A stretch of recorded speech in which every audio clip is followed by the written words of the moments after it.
Good afternoon, ladies and gentlemen. As you all know, that alternative energy production is a subject in which we should all be deeply interested due to the ongoing energy crisis in the world, especially the recent conflicts in neighborhood of Europe. In order to hear more about the alternative energy options, it's a great pleasure for me to introduce today our speaker at the ZEF Public Lecture Series, who is going to talk us about the biogas production potential based on livestock dung availability in Nepal. Our today's speaker is, as you have seen in the announcement, Dr. Narayan Prasad Adhikari. He's the director in the Alternative Energy Promotion Center at the Ministry of Energy, Water Resources and Irrigation of Nepal. He is going to tell us his detailed analysis and relevant experiences from Nepal. As a head of technology division at the Alternative Energy Production Center, Promotion Center, he has led different renewable energy projects, primarily focused on the off-grid areas supported by various development agencies. He has more than 15 years of professional experience in the renewable energy sector of Nepal. As a former alumnus of ZEF, Dr. Adhikari has completed his PhD in resources analysis of renewable energy. Dr. Adhikari, we are very much thankful to you for accepting our invitation to present at the today's ZEF Public Lecture Series. The floor is yours, please. Thank you very much. Hello, good afternoon to all Zefis from Kathmandu, Nepal. Actually, I'm really excited to get introduction again with Zef colleagues, and I'm excited to see Dr. Manfred Dennis, who is my tutor during my PhD work in Zef. So at first, let me give sincere thanks to Zef management for providing this opportunity to share one of the core area of my PhD thesis. Actually, my research was based on related to spatial variation of bioenergy supply and demand at household level in rural areas, where I considered three key components of biomass: a fuel wood, a dung, and crop residues. Today, I'll briefly touch upon the issue of dung, how I conducted analysis, and what are the findings from this dung analysis for the promotion of biogas in Nepal. So here we go. The title of my today's presentation, as you see, analysis of biogas production potential based on livestock dung availability. I will discuss about the biogas component of my research work. Here we go. I mean, this is the very standard general outline for every research work. At first, I'll be giving some glimpses about background and problem statement for this study. Afterwards, the objective will be discussed, and the study areas and the methodology will be followed afterwards. And afterwards, then I will describe about results and discussion, and we come to conclusions and recommendations at last. So let me start by showing energy consumption diagram here. This diagram is the energy consumption in Nepal for the year 2019-20. So this is energy consumption in terms of primary energy resources, in terms of percentage. So as we know, primary energy resources, that's actually the energy derived at the source without any conversion. So on the basis of that, not surprisingly, the trend of energy consumption in Nepal is similar to that, that of developing countries, where the share of biomass, traditional biomass sources is very high. In our case, it is around 67%, fuel wood 61, dung 3, agri-residues 3. And imported petroleum products, both petroleum and coal, the share of those imported energy is around 27%. And it has been drastically increasing year by year. So as I already mentioned, Nepal is a net importer of such kind of conventional fuel. Unfortunately, despite being a hydro-rich nation, the share of electricity is a very limited. I mean, it's only, the share is only 4%. There are number of factors, which are hurdling to develop electricity in Nepal. So in case of renewable, the share is only 2%. It is to be noted that in Nepal, almost all electricity is being generated by hydro resources. So in that sense, that 4% of electricity we can consider as a renewable. However, government of Nepal, has established Alternative Energy Promotion Center, and the share of renewable, those comprises with mini and micro hydropower, solar, biogas, briquette, etc. So if we see the total energy consumption, that is around 605.57 million gigajoule. In terms of million ton oil equivalent, this is around 14.464. And if we convert this into per capita annual energy consumption, it's around 21 gigajoule. The old average of the per capita energy consumption in primary energy resources is around 79 gigajoule. That means Nepal has relatively lower per capita energy consumption.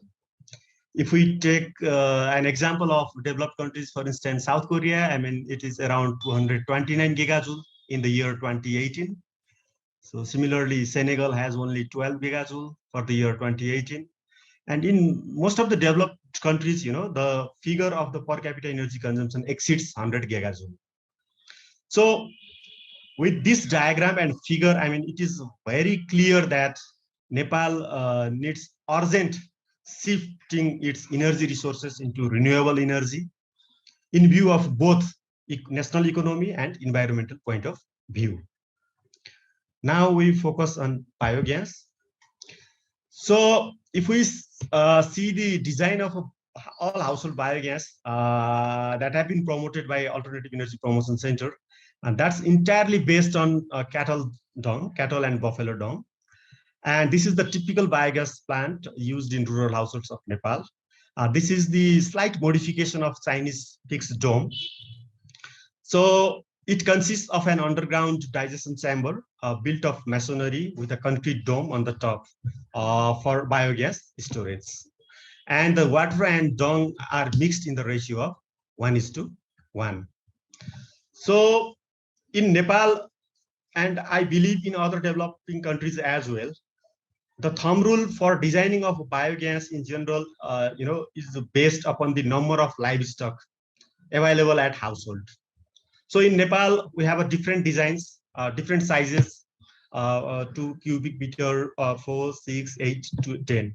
So livestock is the number based on which we generally recommend households to have specific biogas at their house. So as dung is the primary feedstock, I mean, the availability of dung is the key factor for biogas production. So as indicated by various previous studies, the typical number of livestock, that would not ensure the availability of dung as a feedstock for reliable biogas production. There are a number of factors which affects the net availability of dung. The fodder availability, herding hours, dung availability, feedstock quality, all these factors have implication on net availability of dung for the biogas production. So earlier study in Nepal and China, revealed that because of its unique geographic and topographical context, the availability of dung fluctuates year-wise. So in different seasons, the availability of dung varies. So in this context, it is very important, it is very crucial for energy policy planners to understand how much biogas can be available throughout the year. So those type of information is really crucial. So this study focused to develop a computational framework for assessing the net potential of livestock for biogas production at household level. So in 3 different zones of Nepal. So for study areas, I chose 3 districts. In fact, Nepal has been broadly categorized into 3 topographical regions: hill, mountain, and lowlands. So mountains have been characterized as cold climate, where the annual average temperature can get below 10 degrees centigrade, and the elevation rises from 2000 meter to 8,848 Mount Everest height, right? On those range, mountain, we generally consider those areas as a mountain region. So whereas hill has a mid elevation and mild climate, so the average elevation ranges from 300 meter to 2000 meter. Whereas lowlands, the temperature is the highest as compared to other regions, and elevation is less than 300 meter. So these figures on my right side, those are the typical landscapes. From at top, that's the landscape of lowland, we call Tarai. Similarly, hill at mid, and in bottom, this is the landscape of mountain. So to represent these 3 ecological zones, the districts were chosen accordingly. So if we observe the share of households with reference to main cooking fuel, this is the data I referred from National Census Report 2011. In fact, the latest report still needs to be published, so I just took this as a reference. So the trend is more or less similar for these 3 reasons. As we can observe, in mountain, almost all households entirely depend on fuel wood. Whereas in hill, the penetration of biogas is there. Sorry, the color, here's some variation in color. So around 70% households in hill has fuel wood as a main source, whereas yellow color, this is a liquid LPG gas, and topwards, sorry, the color seems green, but it's a biogas. It's a biogas. The contribution of biogas is relatively higher in hill. So if we consider lowland, interestingly, around 25% households, they use direct burning of dung for cooking needs, whereas some households, they rely on kerosene. I believe these days, no kerosene exists at household level. This was the figure from 2011. So the interesting thing is the share of LPG in Nepal has been increasing tremendously year by years because of migration, from rural areas to peri-urban areas, peri-urban to headquarters. So LPG penetration, is becoming huge at the time. So here we go for methodology. Actually, after literature review, I had a to and fro interaction with my supervisor, tutor Dr. Manfred Dennis is here, and Jeff senior researchers, along with national experts. So based on that, I designed a survey questionnaire. So I designed sample size. Actually, I applied probability proportional PPS, we called, for sampling, for choosing those households. So a list of household with livestock details that was taken from local government, based on which systematic random sampling was done for selection of households. So in my study, I applied 2 kinds of survey. One is general survey. That's a standard questionnaire, survey to 240 households, 80 households in each districts. It mainly covers demography information, energy consumption, status of livestock, and their management, and alternative uses of dung. So in closed survey, that's a experiment. So where I actually measured the dung for 24 hours for different categories of livestock. I will briefly share those categories in next slide. And focal group discussion was also conducted in order to acquire the knowledge about this livestock management at household level. That's a really critical to understand about net availability of biogas. So weight of fresh dung in each districts, I took 70 livestock for 24 hours dung measurement, and that was done for 3 different seasons.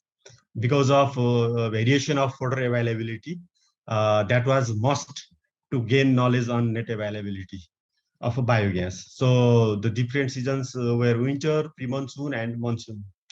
And there were 4 categories of livestock. The categories, this was made on the basis of district livestock inventory. Actually, they kept inventory in this format in 4 categories: mature cattle, for which is greater than 3 years; young cattle, less than or equal to 3 years; similarly, mature buffalo and young buffalo. So those are 4 categories of livestock from where the dung measurement was taken place. So this is the typical sequences to evaluate net availability of dung. As we know, we cannot utilize all dung for biogas production because of practical limitations. So I developed factors to address those practical limitations. So if we see this flow chart here, at first we have a total annual weight of dung, and then accessible dung. Accessible dung is, as we know, hoarding is the very common in Nepal or else in other developing countries as well. So farmers took their cattle, buffalo for grazing, and the dung yield during grazing, that cannot be utilized for biogas production, as they simply leave those dung. So those things are really pertinent to get the actual amount of dung availability. So for that, I use accessibility factor. Uh, I will briefly introduce those factors later on. Similarly, not all accessible dung can be collected because of haphazard management of dung and installed structures, So that needs to be carefully observed. So for that, I applied this accessibility factor. And similarly, there are other uses of dung as well, besides fertilizer. So those things should be addressed. So for accessibility factor, this is the fraction of the total number of hours in a year that a particular livestock has been kept in the stall. So based on that, we can evaluate the actual accessible quantity of a dung.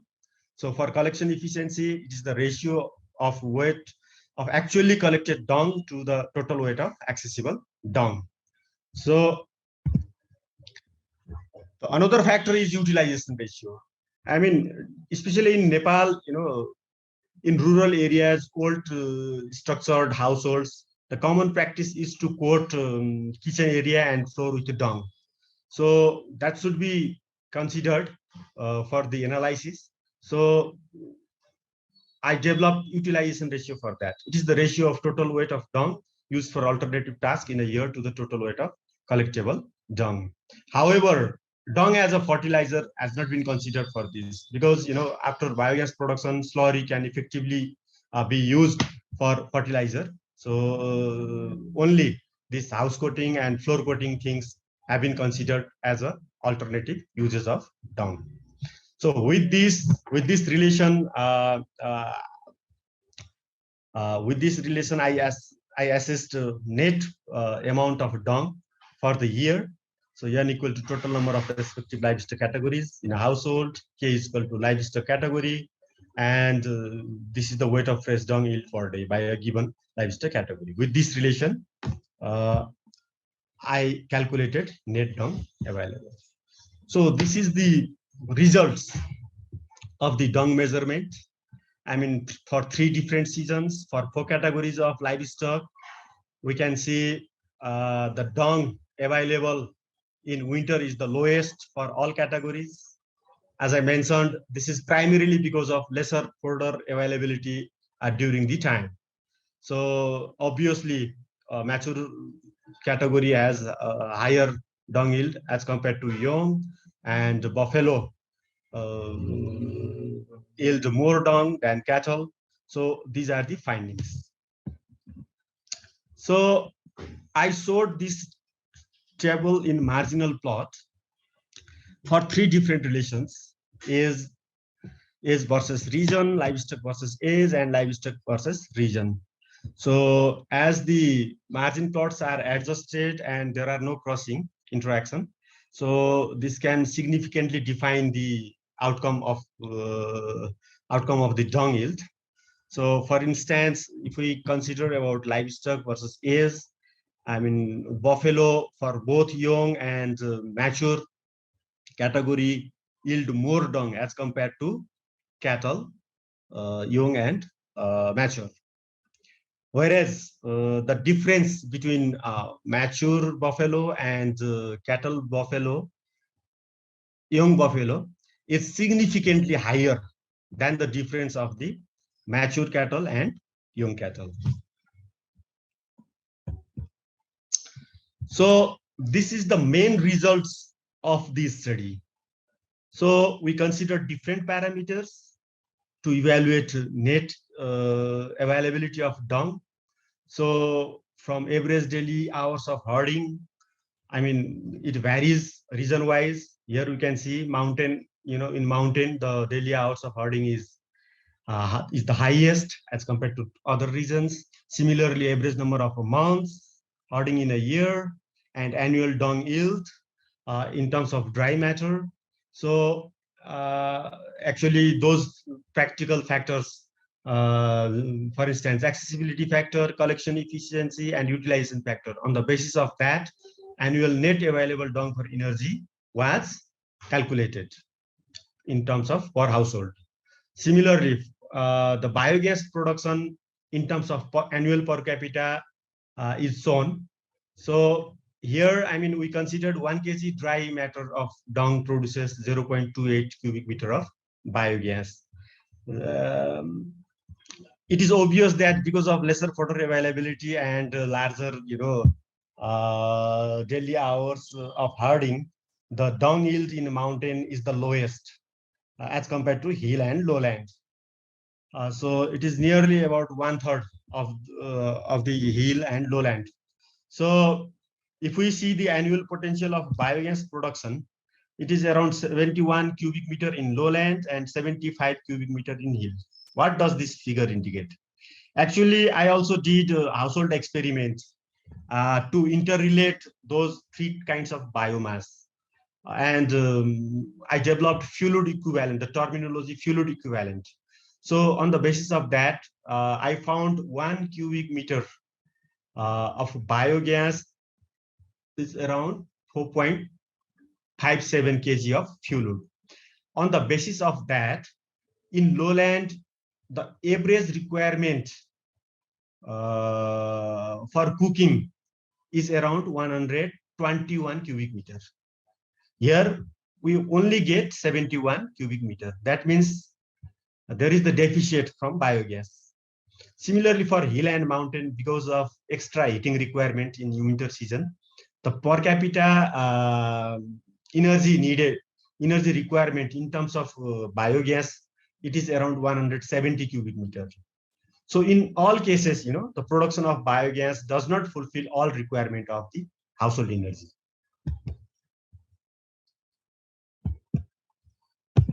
So I plotted those results in district wise in VDC level. VDC, it's a village development committee, is the lowest administrative unit of the districts. Now we call the local government. During my research time, at that time, the lowest unit was VDC. So here we can see, I mean, in most cases, the per capita dung availability in terms of dry matter is less than 200. In some exceptional cases, only greater than 400 kg per capita. So actually, my research was for all categories of biomass. So I just wanted to show the results, how I presented during my thesis. I mean, here we can see all these are in terms of fluid equivalent. So, and it's in kg dry matter. per capita in a year basis. So, for instance, in one of the local unit, the supply of fuel wood is this much, crop residue is this much, dung is this, and total this. Whereas the demand is around 741. So there is the deficiency of minus 295. That does not mean that they are not getting energy sources from biomass. They are getting energy sources from fuel wood, but that is not the sustainable utilization.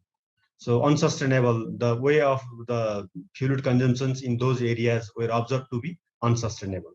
So those are the really critical, things, especially in rural areas. So at last now here, just earlier mentioned that the annual production of dung per livestock is the highest in the lowlands and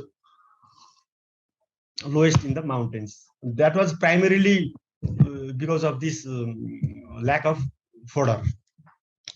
So, and in season wise, dung yield varies with seasons. And in winter, of course, because of this lesser fodder availability, the production of biogas and dung yield is the lowest. So that's one of the major finding of this research. We observed that fodder availability, livestock herding hours, and these variations in weather, those are very, pertinent to understand this net biogas production. Based on that, we only will be able to get the idea about the annual biogas production. So those things should be considered. And because of insufficient quantities of dung, household cooking demand could not be fulfilled throughout the year. So that's another finding. So for that, if we only focus on biogas and if we want to increase the production of biogas, number of new innovations, are there. For instance, the designs of this fixed dome can be optimized. Recently, GIZ, conducted one study in Nepal, and that was by recirculation of slurry, the production of biogas has increased up to 20%. So similarly, steering mechanism is there. So such kind of innovative designs and such kind of innovative steps should be carried out to produce biogas optimally. I don't know whether I took less time or more time. For further information, here we have an article, so one can go through this. And at last, I would sincerely thank to DAD, ZEF, BMZ, my institute, Alternative Energy Promotion Center, Foundation Fiat Panis, and all ZEF senior and junior colleagues. Thank you very much.